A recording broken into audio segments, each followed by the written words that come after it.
things. This is Mrs. Rexroth, and today I'm going to read chapters 17 and 18 of E.B. White's Charlotte's Web.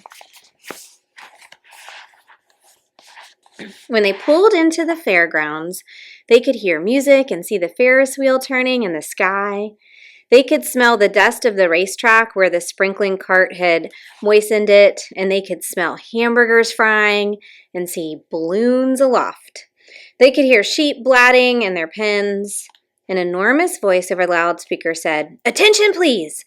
Will the owner of a Pontiac car, license number H2439, please move your car away from the fireworks shed?" "Can I have some money?" asked Fern. "Can I too?" asked Avery. "I'm going to win a doll by spinning a wheel, and it will stop at the right number," said Fern. "I'm going to steer a jet plane and make it bump into another one." "Can I have a balloon?" asked Fern. "Can I have a frozen custard and a cheeseburger and some raspberry soda pop?" asked Avery. "You children be quiet till we get the pig unloaded," said Mrs. Arable. "Let's let the children go off by themselves," suggested Mr. Arable. "The fair only comes once a year." Mr. Arable gave Fern 2 quarters and 2 dimes. He gave Avery 5 dimes and 4 nickels. "Now run along," he said, "and remember, the money has to last all day. Don't spend it all the first few minutes. And be back here at the truck at noontime so we can all have lunch together. And don't eat a lot of stuff that's going to make you sick to your stomachs. And if you go in those swings," said Mrs. Arable, "you hang on tight. You hang on very tight. Hear me? And don't get lost," said Mrs. Zuckerman. "And don't get dirty." "Don't get overheated," said their mother. "Watch out for pickpockets," cautioned their father. "And don't cross the racetrack when the horses are coming," cried Mrs. Zuckerman. The children grabbed each other by the hand and danced off into the direction of the merry-go-round, toward the wonderful music and wonderful adventure and the wonderful excitement, into the wonderful midway where there would be no parents to guard them and guide them, and where they could be happy and free and do as they pleased. Mrs. Arable stood quietly and watched them go. Then she sighed. Then she blew her nose. "Do you really think it's all right?" she asked. "Well, they've got to grow up sometime," said Mr. Arable, "and a fair is a good place to start, I guess." While Wilbur was being unloaded and taken out of his crate and into his new pig pen, crowds gathered to watch. They stared at the sign, "Zuckerman's Famous Pig." Wilbur stared back and tried to look extra good. He was pleased with his new home. The pen was grassy and it was shaded from the sun by a shed roof. Charlotte, watching her chance, scrambled out of the crate and climbed a post to the underside of the roof. Nobody noticed her. Templeton, not wishing to come out in broad daylight, stayed quietly under the straw at the bottom of the crate. Mr. Zuckerman poured some skim milk into Wilbur's trough, pitched clean straw into his pen, and then he and Mrs. Zuckerman and the Arables walked away toward the cattle barn to look at purebred cows and to see the sights. Mr. Zuckerman particularly wanted to look at tractors. Mrs. Zuckerman wanted to see a deep freeze. Lurvy wandered off by himself, hoping to meet friends and have some fun in the midway. As soon as the people were gone, Charlotte spoke to Wilbur. "It's a good thing you can't see what I see," she said. "What do you see?" asked Wilbur. "There's a pig in the next pen, and he's enormous. I'm afraid he's much bigger than you are." "Maybe he's older than I am and has had more time to grow," suggested Wilbur. Tears began to come to his eyes. "I'll drop down and have a closer look," Charlotte said. Then she crawled along a beam till she was directly over the next pen. She let herself down on a drag line until she hung in the air just in front of the big pig's snout. "May I have your name?" she asked politely. The pig stared at her. "No name," he said in a big, hearty voice. "Just call me Uncle." "Very well, Uncle," replied Charlotte. "What is the date of your birth? Are you a spring pig?" "Sure, I'm a spring pig," replied Uncle. "What did you think I was, a spring chicken?" "Ha ha! That's a good one, huh, sister?" "Mildly funny," said Charlotte. "I heard funnier ones, though. Glad to have met you, and now I must be going." She ascended slowly and returned to Wilbur's pen. "He claims he's a spring pig," reported Charlotte, "and perhaps he is. One thing is certain, he has a most unattractive personality. He is too familiar, too noisy, and he cracks weak jokes. Also, he's not anywhere near as clean as you are, nor as pleasant. I took quite a dislike to him in our brief interview. He's going to be a hard pig to beat, though, Wilbur, on account of his size and weight. But with me helping you, it can be done.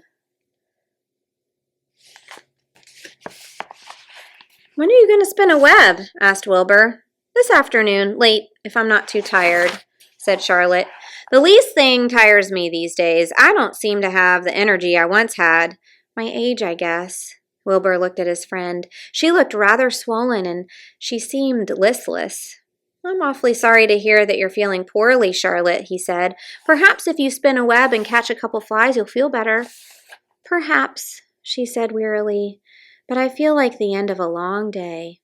Clinging upside down to the ceiling, she settled down for a nap, leaving Wilbur very much worried.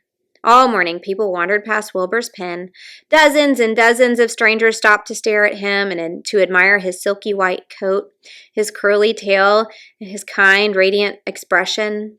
When they would move on to the next pen where the bigger pig lay, Wilbur heard several people make favorable remarks about Uncle's great size. He couldn't help overhearing these remarks, and he couldn't help worry. Now, with Charlotte not feeling well, he thought, oh dear. All morning, Templeton slept quietly under the straw. The day grew fiercely hot.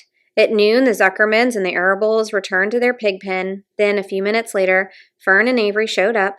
Fern had a monkey doll in her arm and was eating Cracker Jack. Avery had a balloon tied to his ear and was chewing a candied apple. The children were hot and dirty. Isn't it hot? Said Mrs. Zuckerman. It's terribly hot, said Mrs. Arable, fanning herself with an advertisement of a deep freeze. One by one, they climbed into the truck and opened lunch boxes. The sun beat down on everything. Nobody seemed hungry. When are the judges going to decide about Wilbur? Asked Mrs. Zuckerman. Not till tomorrow, said Mr. Zuckerman. Lurvy appeared, carrying an Indian blanket that he had won. That's just what we need, said Avery. A blanket. Of course it is, replied Lurvy, and he spread the blanket across the sideboards of the truck so that it was like a little tent. The children sat in the shade under the blanket and felt better. After lunch, they stretched out and fell asleep. The cooling of the evening. In the cool of the evening, when shadows darkened the fairgrounds, Templeton crept from the crate and looked around. Wilbur lay asleep in the straw. Charlotte was building a web. Templeton's keen nose detected many fine smells in the air. The rat was hungry and thirsty. He decided to go exploring. Without saying anything to anybody, he started off. Bring me back a word, Charlotte called after him. I shall be writing tonight for the last time. The rat mumbled something to himself and disappeared into the shadows. He did not like being treated like a messenger boy. After the heat of the day, the evening came as a welcome relief to all. The Ferris wheel was lighted now. It went round and round in the sky and seemed twice as high as by day. There were lights in the midway, and you could hear the crackle of the gambling machines and the music of the merry-go-round and the voice of the man in the Beano booth calling numbers. The children felt refreshed after their nap. Fern met her friend Henry Fussy, and he invited her to ride with him on the Ferris wheel. He even bought a ticket for her, so it didn't cost her anything. When Mrs. Arable happened to look up into the starry sky, she saw her little daughter sitting with Henry Fussy and going higher and higher into the air, and saw how happy Fern looked, and she shook her head. My, she said. Henry Fussy. Think of that. Templeton kept out of sight. In the tall grass behind the cattle barn, he found a folded newspaper. Inside it were leftovers from somebody's lunch, a deviled ham sandwich, a piece of Swiss cheese, part of a hard-boiled egg, and the core of a wormy apple. The rat crawled in and ate everything. Then he tore a word out of the paper, rolled it up, and started back to Wilbur's pen. Charlotte had her web almost finished when Templeton returned, carrying the newspaper clipping. She had left a space in the middle of the web. At this hour, no people were around the pig pen, so the rat and the spider and the pig were by themselves.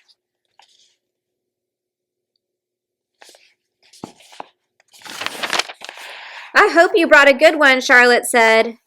It is the last word I shall ever write. Here, said Templeton, unrolling the paper. What does it say? Asked Charlotte. You'll have to read it for me. It says humble, replied the rat. Humble, said Charlotte. Humble has two meanings. It means not proud, and it means near the ground.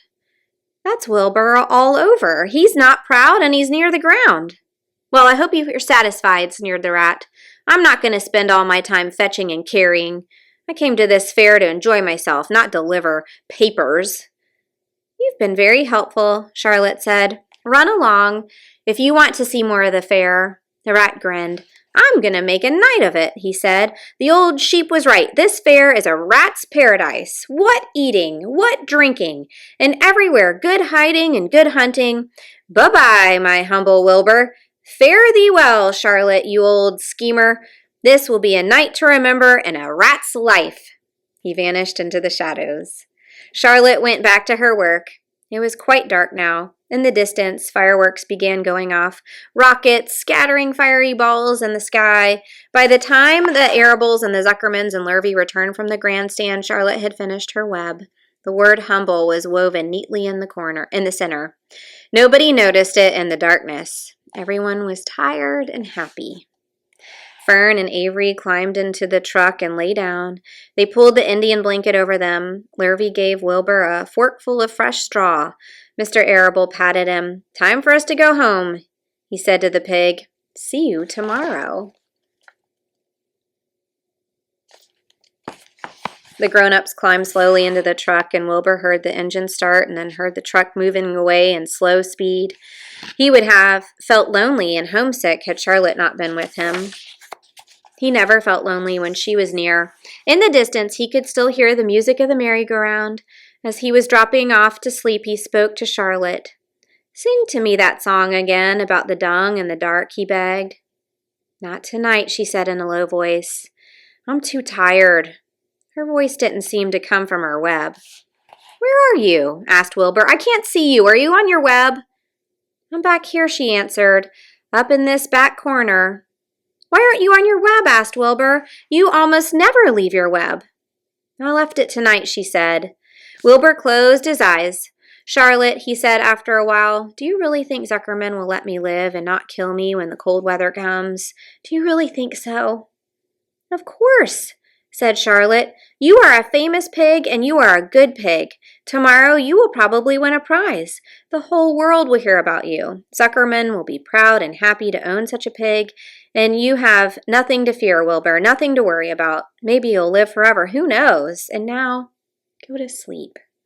For a while there was no sound. Then Wilbur's voice. What are you doing up there, Charlotte? Oh, making something, she said. Making something as usual. Is it something for me? Asked Wilbur. No, said Charlotte. It's something for me, for a change. Please tell me what it is, begged Wilbur. I'll tell you in the morning, she said, when the first light comes into the sky and the sparrows stir and the cows rattle their chains, when the rooster crows and the stars fade, when the early cars whisper along the highway, you look up here and I'll show you something. I will show you my masterpiece. Before she finished the sentence, Wilbur was asleep. She could tell by the sound of his breathing that he was sleeping peacefully deep in the straw. Miles away at the Arable's house, the men sat around the kitchen table eating a dish of canned peaches and talking over the events of the day. Upstairs, Avery was already in bed and asleep. Mrs. Arable was tucking Fern into bed. Did you have a good time at the fair? She asked and kissed her daughter. Fern nodded. I had the best time I have ever had anywhere or any time in all of my whole life. Well, said Mrs. Arable, isn't that nice?